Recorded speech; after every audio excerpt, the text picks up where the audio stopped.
Hi, I'm sending you this video to accompany the PowerPoint I prepared for you on creativity, and also in anticipation of your responding to the fourth discussion prompt. I'm wondering if you consider yourselves creative. It's a question I always ask my students, and I get really interesting and varied responses. I do hope you know by now that creativity doesn't fit in one kind of box. It doesn't refer only to people who have artistic talent of some sort. And I hope you've begun to consider how we can all encourage creativity in all of our learners. I'm really fond of the TED Talk by Sir Ken Robinson, asking the questions if schools really are ruining creativity in our children. Many of you may have seen it before, but it is a prompt for sure for lots of discussion. Lots of myths about creativity I include in the PowerPoint, but not a couple of my favorite stories.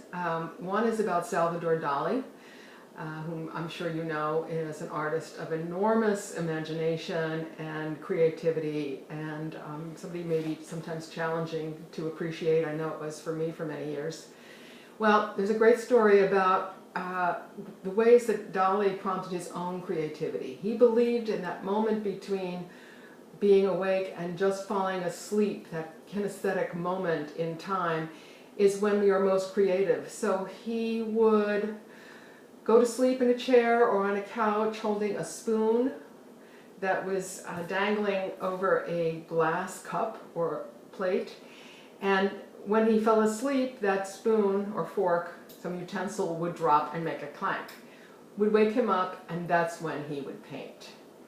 Very different is that renowned scientist Edwin Land, the founder of the Polaroid camera, and in fact someone who was a great inspiration for Steve Jobs. I think I will make a link to an article about that and put it in a folder about 21st century values and expectations and issues at the end of the content area of the website. Well, Land believed in prompting creativity in all of his scientists, so he designed and insisted on a garden, a large garden in the plant where the Polaroid camera was being developed. And he insisted that his scientists take some time every day to meditate, to walk, to contemplate the world in a beautiful spot. He believed that that was important to prompt science, good science, as well as creativity.